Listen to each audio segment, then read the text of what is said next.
Genesis 1 through 3. In the beginning, God created the heavens and the earth. Now the earth was chaos and void. The darkness was over the face of the deep, and the Ruach Elohim hovered over the face of the waters.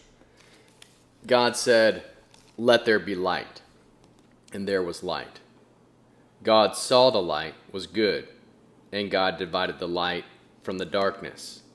God called the light day, and the darkness he called night. There was evening and there was morning one day. God said, "Let there be an expanse in the midst of the waters, and let it divide the waters from the waters." God made the expanse and divided the waters which were under the expanse from the waters which were above the expanse, and it was so. God called the expanse heaven. There was evening and there was morning, a second day. God said, "Let the waters under the heavens be gathered together to a place, and let the dry land appear," and it was so. God called the dry land earth, and the gathering together of the waters he called seas. God saw that it was good. God said, "Let the earth bring forth grass, herbs yielding seeds, fruit trees bearing fruit after their kind, with their seeds in it on the earth." And it was so. And the earth yielded grass, herbs yielding seeds after their kind, and trees bearing fruit with their seeds in it after their kind. And God saw that it was good. And there was evening and there was morning, a third day. God said, "Let there be lights in the expanse of the heavens to divide the day from the night, and let them be for signs to mark seasons, days, and years. And let them be for lights in the expanse of the heavens to give light upon the earth." And it was so. God made the two great lights, the greater light to rule the day, and the lesser light to rule the night. He also made the stars. God set them in the expanse of the heavens to give light upon the earth, and to rule over the day and over the night, and to divide the light from the darkness. God saw that it was good. And there was evening and there was morning, a fourth day. God said, "Let the waters abound with the living creatures, and let birds fly above the earth in the open expanse of the heavens." God created large sea creatures, and even in every living creature that moves, with which the waters swarmed after their kind, and every winged bird after its kind. God said that it was good. God blessed them, saying, "Be fruitful and multiply, and fill the waters and the seas, and let birds multiply on the earth." There was evening and there was morning, a fifth day. God said, "Let the earth bring forth living creatures after their kind, livestock, creeping things, and animals of the earth after their kind." And it was so. God made the animals of the earth after their kind, and the livestock after their kind, and everything that creeps on the ground after its kind. God saw that it was good. God said, Let us make man in our image, after our likeness. Let them have dominion over the fish of the sea, and over the birds of the sky, and over the livestock, and over all the earth, and over every creeping thing that creeps on the earth. God created man in his own image.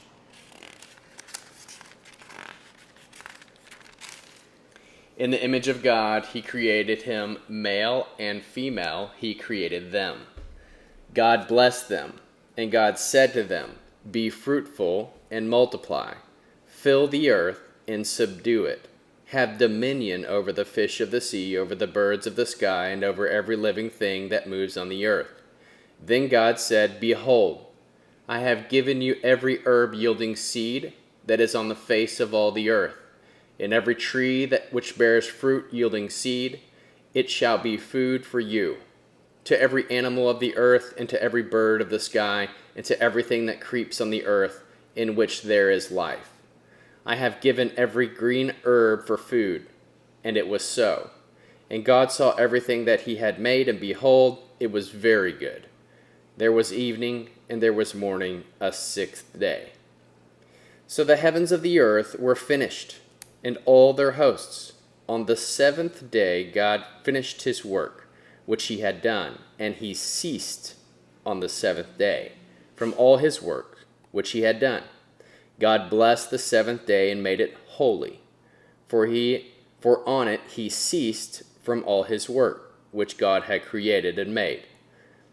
This is the history of the generations of the heavens of the earth that were created, in the day that Yahweh, God, made the earth and the heavens. No plant of the field was yet in the earth, and no herb of the field had yet sprung up, for Yahweh, God, had not caused it to rain on the earth. There was not a man to till the ground, but a mist went up from the earth and watered the whole surface of the ground. Then Yahweh, God, formed a man from the dust of the ground, and breathed into his nostrils the breath of life, and the man became a living soul. And Yahweh, God, planted a garden toward the east in Eden, and there he put the man whom he had formed. Out of the ground Yahweh, God, made every tree to grow that is pleasing to the sight and good for food, the tree of life also in the midst of the garden, and the tree of knowledge of good and evil. A river flowed out of Eden to water the garden, and from there it parted and became 4 riverheads. The name of the first is Pishon. It flows through the whole land of Havilah, where there is gold, and the gold of that land is good. Bdellium and onyx stone are also there. The name of the second river is Gihon. It is the same river that flows through the whole land of Cush. The name of the river is Hiddekel. This is the one which flows in front of Syria, and the 4th rivers of Euphrates. Then Yahweh God took the man and put him into the garden of Eden to cultivate it and keep it.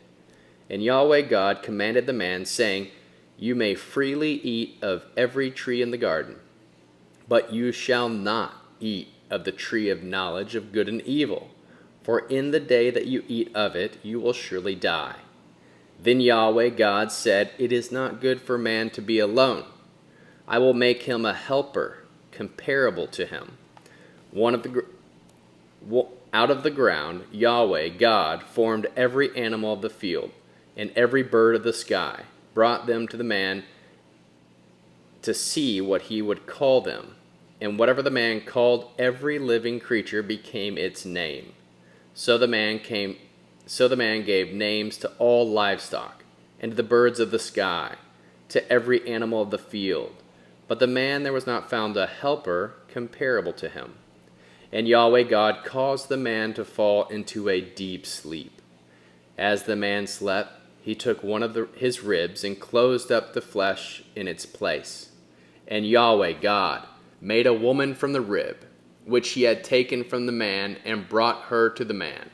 And the man said, This is now bone of my bones and flesh of my flesh. She will be called woman, because she was taken out of man.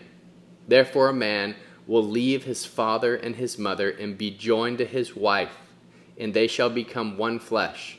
The man and his wife were both naked, and they were not ashamed. Now the serpent was more crafty than any animal in the field which Yahweh God had made. And he said to the woman, Has God really said, You shall not eat of any tree of the garden?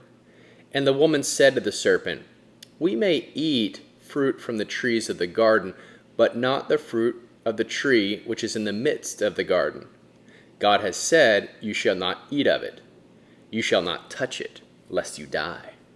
The serpent said to the woman, You will not surely die, for God knows that in that day you will eat, and your eyes will be opened, and you will be like God, knowing good and evil. When the woman saw that the tree was good for food, and that it was a delight in the eyes, and that the tree was to be desired to make one wise, she took some of its fruit and ate. And she also gave some to her husband with her, and he ate. Then their eyes were opened, and they both knew that they were naked. They sewed fig leaves together and made for themselves loin coverings. And they heard a voice of Yahweh God walking in the garden in the wind of the day. And the man and his wife hid themselves from the presence of Yahweh God among the trees of the garden. Then Yahweh God called to the man and said to him, "Where are you?" And he said, "I heard your voice in the garden, and I was afraid, because I was naked. So I hid myself." And he said, "Who told you that you were naked? Have you eaten from the tree that I commanded you not to eat from?" The man said, "The woman whom you gave to me, she gave me the fruit from the tree, and I ate it." Then Yahweh God said to the woman, "What have you done?" The woman said, "The serpent deceived me, and I ate." Yahweh God said to the serpent, "Because you have done this, you are cursed above all livestock, and above every beast of the field. You shall go on your belly, and you shall eat dust all the days of your life. I will put hostility between you and the woman, and between your seed and her seed. He will bruise your head, you will bruise his heel." To the woman he said, "I will greatly multiply your pain in childbirth. You will bear children in pain. Your desire will be for your husband, and he will rule over you." And he said to Adam, "Because you have listened to the voice of your wife, and ate from the tree of which I commanded you, saying, 'You shall not eat,' the ground is cursed for your sake. You will eat from it with much labor all the days of your life. It will yield thorns and thistles to you, and you will eat of the herb of the field.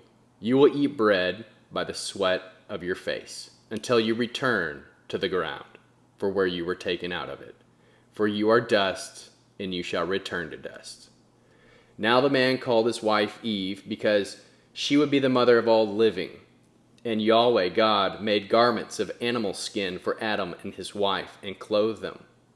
And Yahweh God said, "Behold, the man has become like one of us, knowing good and evil. Now, lest he reach out his hand and also take of the tree of life, and eat, and live forever." Therefore Yahweh God sent him out of the Garden of Eden, and to till the ground from which he was taken. So he drove out man, and he placed cherubim at the east of the Garden of Eden, and a flaming sword which turned every way to guard the way of the tree of life.